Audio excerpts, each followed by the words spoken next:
So let me tell you the story of how I started on my spiritual path and awakened to my gifts through clairvoyant visions. I was working as a graphic designer, and I kept feeling this feeling like this is not my calling, this is not my path. And somehow I was guided to, it's like breadcrumbs of finding meditation. And I was like, oh, let me try that. And then I found Reiki. And the two of those together just helped me to awaken. And, it wasn't like, pow, awake. But it was a lot of fears and different things. And I remember thinking, I want to see. And at that time, I was an artist, graphic designer, had been creative since I was a child. And I want to see, but I don't want to see anything scary, is what I remember stating to the universe. And I would sit in meditation with my eyes closed and just breathe.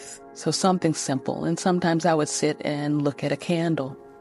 But over time, I began to have my eyes closed, and I felt this golden, warm energy like sunshine shining on half of my body.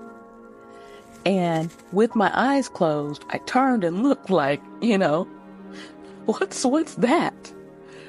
So with my eyes open, I couldn't see anything. It's just the wall and the apartment. But I felt that warmth come into the room. And I remember turning my head and looking, and I could see this woman there. And she looked like Mother Mary. Beautiful woman with long hair and the sort of head covering and the blue gown. And I'm just with my eyes closed looking at her. And the clarity or the sharpness was not like looking at a physical solid being. It's kind of like what you see in dreams, where it's like you can tell it's a person, you can tell it's a female, you can kind of get a little bit of a soft impression of what they're wearing, but you can't see the stitches, you can't see even the feet or the bottom. It's just sort of that hovering figure. And so I remember seeing her there, and she started speaking. And I was like, whoa, wait a minute. This too much.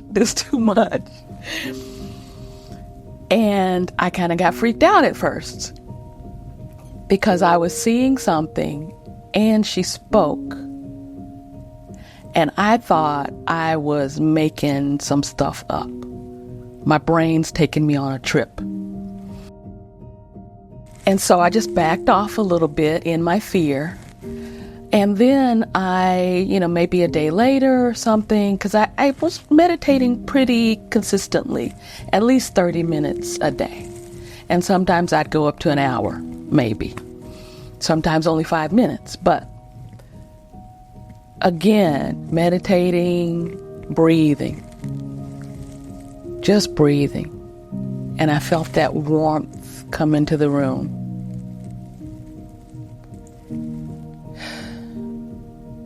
Again. And it felt soft, calming, comforting, reassuring, like sunlight shining on me, and warmth. Even though I didn't see sunlight, I felt that warmth on one side of my body.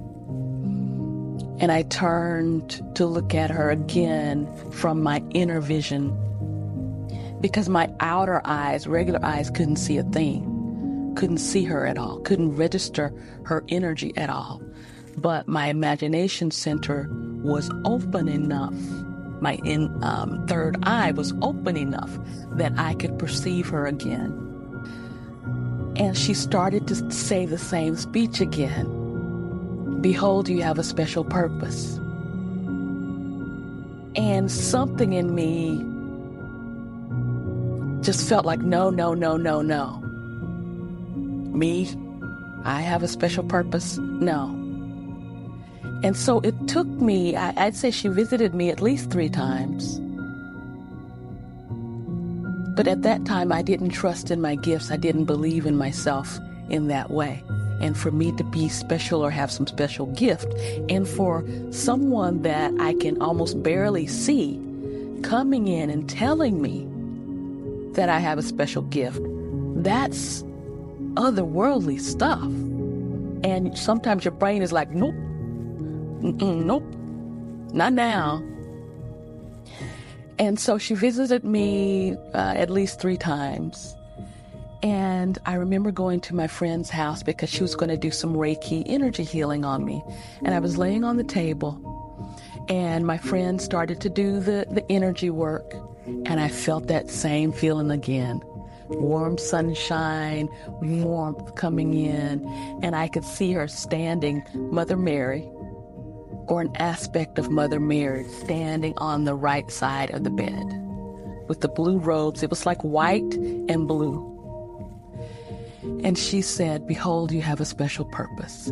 And that part of me again said, wait a minute, wait. And then I thought, tell my friend. And if my friend confirms some of this stuff, then I will trust and believe that I am not just making this up.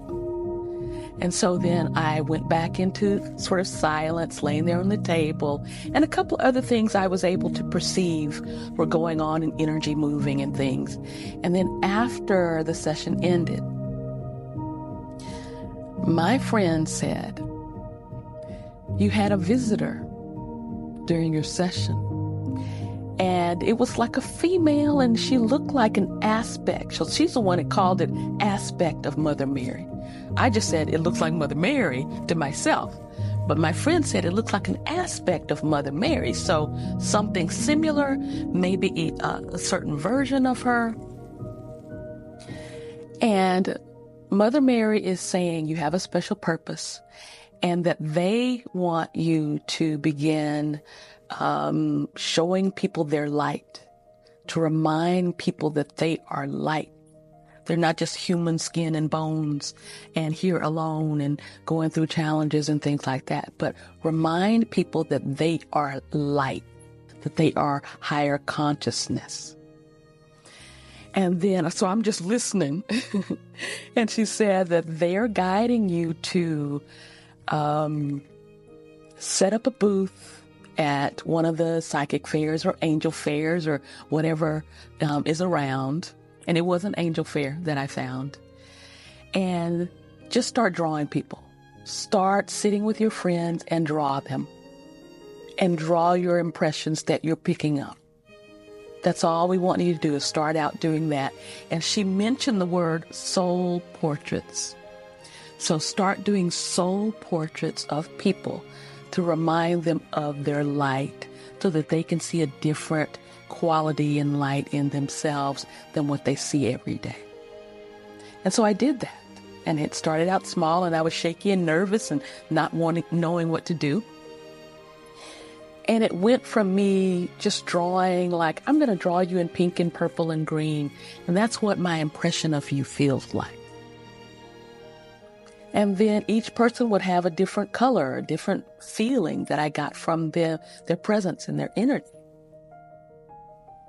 And eventually I started perceiving spiritual beings or presences around people.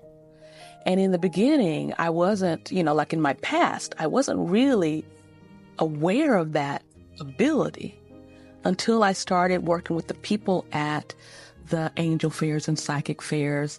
And I remember this one time, a lady came in, and I immediately felt a presence come in with her. Now, I couldn't see it at first. I just felt it or sensed it. And at that time, I had started to develop the ability to have my eyes open, drawing the person, where my inner eye was also able to see the spiritual world energies. So I didn't have to have my eyes closed to see. I could have my eyes open, physical world drawing, spiritual inner third eye world seeing the presence. And I saw it was a younger man with sort of dark brown or black hair, and it was like a bluish kind of shirt, maybe plaid, but again, it's soft and fuzzy. And he started speaking and told me that that was his mom and that he gave her a locket. She told him to come today and that the locket had his picture in it and all these kind of things. And I'm listening to him and I'm drawing. So it's like one ear over here listening. And I'm like, oh, goodness, I'm making some stuff up again. And then I'm drawing the lady. And he was like, come on, tell her. So I said, okay, there is a young man here. He says he's your son. And he's lighthearted and bright. And he's telling me that he gave you the locket. And she was like, I did ask my son to come. And I'm thankful that he came today. And then she reached down inside her shirt, which I couldn't see, and pulled out this golden locket. So I was like, you mean this stuff is real? You mean that what I'm perceiving of some otherworldly spiritual being, a departed loved one of this woman, is a real thing? I can see it. I have that ability. So that was one of the first experiences that I had with following the guidance, trusting the guidance, setting up a booth, practicing with my friends, printing up business cards and all these kind of things to at least start the ball rolling. And then invited people to come and sit down before I even fully knew what I was doing. And I just started drawing people. And that was where my art background came in, was the drawing. But my intuitive and spiritual ability, which came through meditation and Reiki energy work, it sort of meshed together.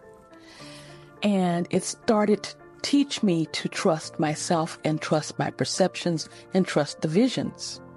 And that I'm not just clueless and making things up, but that there is a real world, a real spiritual world that can communicate and connect with us and offer visions of real experiences that can be corroborated.